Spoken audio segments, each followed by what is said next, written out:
Week 8, Skepticism about Language. Week 8 of your course delves into the skeptical views of language, exploring how language may fail to signify or mean anything in a definitive sense. This inquiry centers around Ludwig Wittgenstein's critique of traditional views of language, particularly his challenges to the Augustinian conception of meaning, as well as Saul Kripke's exploration of rule-following paradoxes. Here's a comprehensive breakdown of the key ideas, concepts, readings, and discussions from this week. 1. Wittgenstein's critique of the Augustinian picture. The Augustinian picture of language. Wittgenstein begins his philosophical investigations by quoting Augustine's Confessions, where Augustine describes learning language as a child. According to this view, words name objects, and meaning derives from the association between words and things. Language learning involves identifying objects based on gestures and context, and then associating words with them. Wittgenstein critiques this as overly simplistic and limited, suggesting it applies only to certain scenarios, e.g., teaching a child to associate block with an object in a construction game. He argues that language is far richer and more complex than this naming model. Meaning as use. Wittgenstein famously asserts, the meaning of a word is its use in the language. This shifts the focus from a static connection between words and objects to the dynamic practices and contexts in which words are used. Language is embedded in forms of life, the cultural and practical activities where it operates. Words do not have fixed, intrinsic meanings, they gain meaning through their role in language games. Language games. A language game refers to structured activities involving language, governed by specific rules. Examples include giving orders and obeying them, naming objects, asking questions and answering them. Language games demonstrate that words and sentences derive their meaning from their role within specific practices, not from a one-to-one correspondence with objects. Family resemblance concepts. Instead of seeking essential definitions for terms, Wittgenstein introduces the idea of family resemblance. Words or concepts share overlapping similarities without a single unifying essence. Example, games may involve competition, rules, or play, but no single feature applies to all games. This approach contrasts with classical views, e.g., Plato, that seek necessary and sufficient conditions for defining concepts. 2. Kripke's rule-following paradox. Saul Kripke builds on Wittgenstein's ideas, raising deeper skeptical concerns about meaning and rule-following. His paradox, as outlined in Wittgenstein on Rules and Private Language, can be summarized as follows. The rule-following problem. Suppose I learn the rule of addition, e.g., 68 plus 57 is equal to 125. How do I know I am following the rule correctly when I apply it in new cases? Rules, as learned and expressed in finite instances, do not determine their infinite application. For any given rule, there are potentially infinite interpretations of how to apply it. What makes one interpretation right and another wrong? Skeptical implications. Kripke argues that there is no fact of the matter about what we mean by a rule. Meaning is not grounded in any objective reality but in social practices and communal agreement. This challenges the notion that language or thought is objectively tied to truth. Dispositional accounts and normativity. Dispositionalists claim that meaning depends on what individuals are disposed to do in given circumstances. Kripke criticizes this view. Dispositions are finite and cannot account for infinite cases. Meaning involves normativity, what one ought to do, rather than mere description, what one is inclined to do. 3. Philosophical themes and debates. Anti-metaphysical interpretation. Wittgenstein's work suggests a shift away from metaphysical inquiries about language to an empirical examination of its use. Philosophical problems about language arise from misrepresenting or abstracting language from its real-life use. By focusing on use, Wittgenstein avoids speculative theories about essences or universal truths about language. Quasi-Kantian interpretation. Some interpret Wittgenstein as a quasi-Kantian thinker. Our linguistic practices shape the concepts through which we understand the world. These practices generate the grammar of our language games, determining what we can talk about. 4. Critiques and challenges. Skepticism and relativism. If meaning depends solely on communal agreement, does this lead to relativism? Can different communities have incommensurable concepts that resist translation or comparison? Wittgenstein's critics worry that his views make it impossible to criticize other forms of life or linguistic practices. Idealism? Some suggest Wittgenstein leans toward idealism. He denies that the world provides ready-made categories for us to label with words. Instead, our practices determine the categories we use to understand and describe the world. 5. Further readings and discussions. Wittgenstein on family resemblance. Michael Forster, 2010, provides a detailed discussion of family resemblance concepts, contrasting Wittgenstein's view with classical essentialism. Beniat on Augustine and Wittgenstein. Beniat explores Augustine's De Magistro, offering insights into the historical and philosophical context of Wittgenstein's critique. Kripke on rule following. Morris's chapters in Introduction to the Philosophy of Language clarify Kripke's skeptical arguments and their implications for understanding meaning, truth, and linguistic norms. Key takeaways for the exam. Understand Wittgenstein's critique of the Augustinian picture and his concept of meaning as use. Be able to explain language games and family resemblance, with examples. Know Kripke's rule-following paradox and its implications for meaning and normativity. Be familiar with the philosophical debates surrounding skepticism, relativism, and idealism in Wittgenstein's and Kripke's work. By integrating these concepts, you'll grasp how traditional notions of language and meaning can be challenged, encouraging a nuanced understanding of how language operates in real-world contexts. Week 9. Alright, buckle up for a whirlwind tour of speech act theory and its critiques, sprinkled with some humor to keep things lively.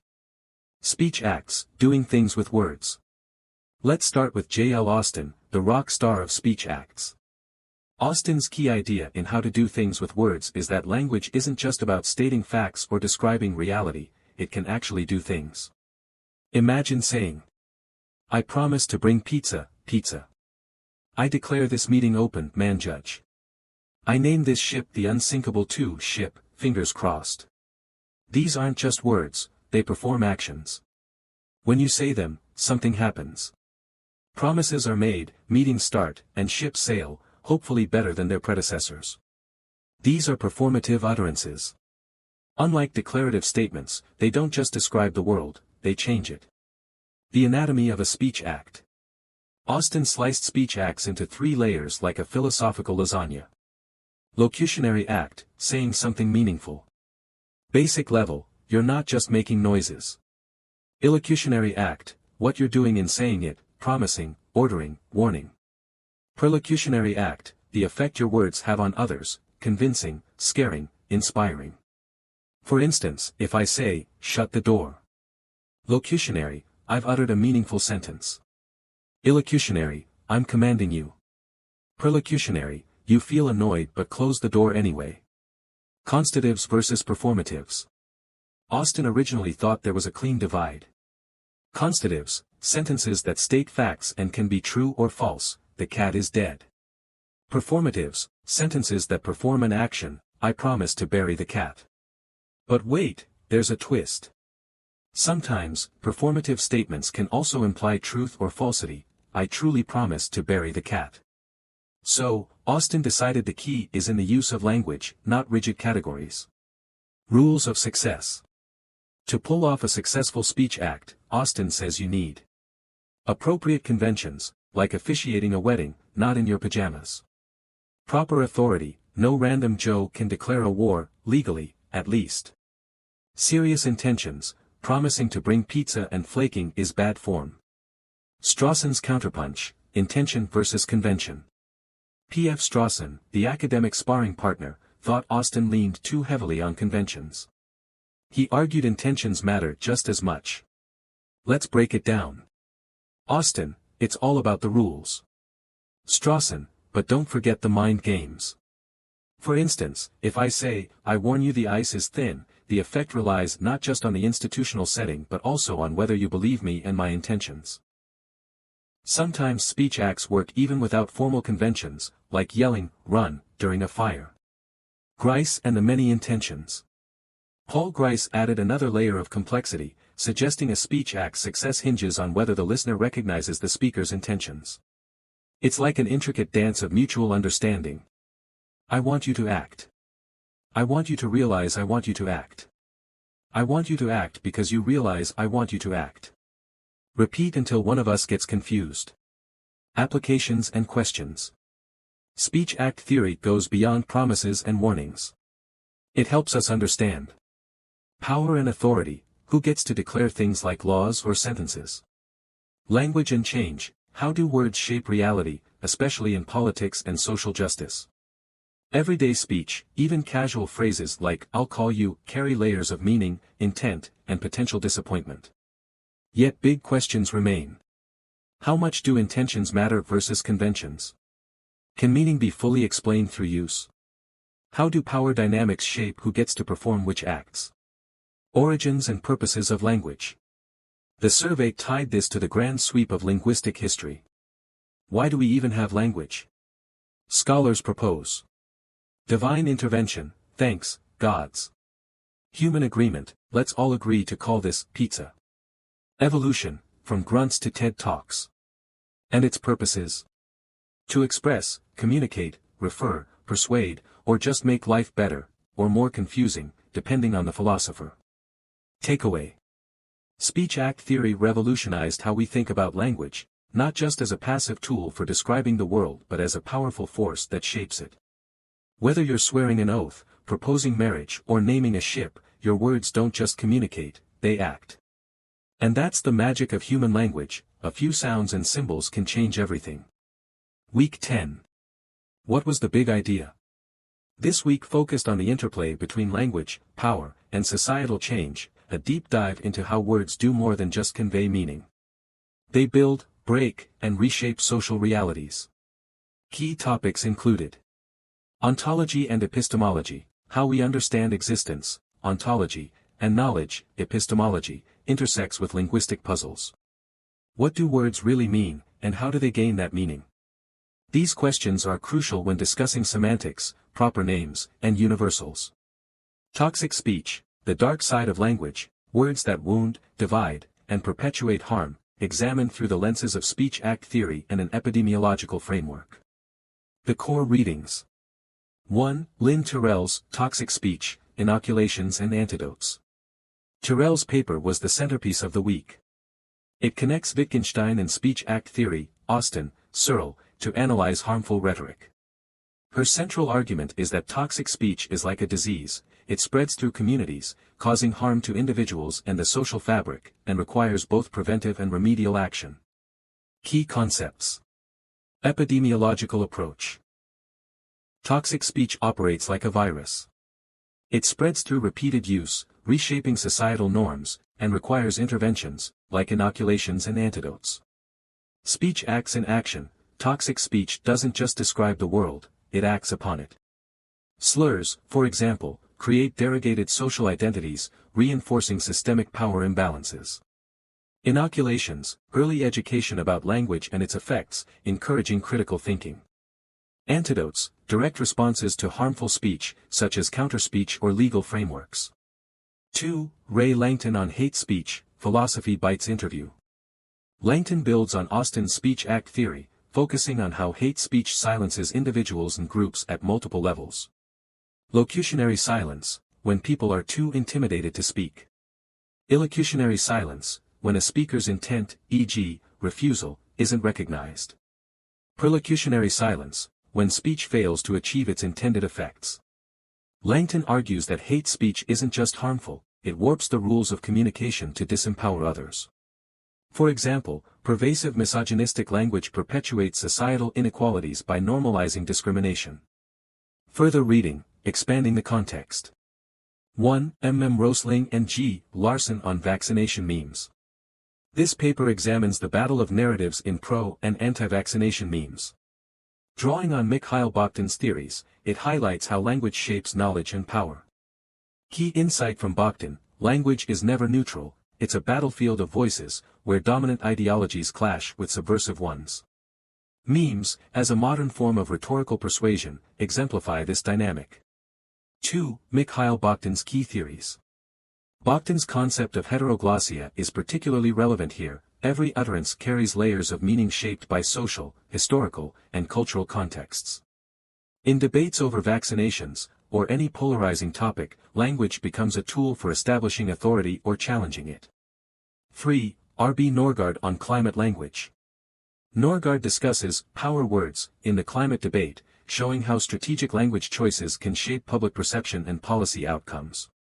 This ties into the broader theme of how language constructs social realities. Philosophical foundations. Gorgias and the power of rhetoric. Gorgias, an ancient Greek sophist, compared speech to a drug. It can heal or harm, instill fear or courage, and even manipulate the soul. His encomium of Helen defended Helen of Troy by arguing that if she was persuaded by speech, she was essentially overpowered by rhetoric's witchcraft. Relevance today, toxic speech functions much like Gorgias' rhetoric as drug analogy. It manipulates opinions and emotions, often bypassing rational thought. Jean-François Lyotard's Language Games. Lyotard, expanding on Wittgenstein, argued that societies are fragmented into language games, domains with their own rules, science, politics, art, etc.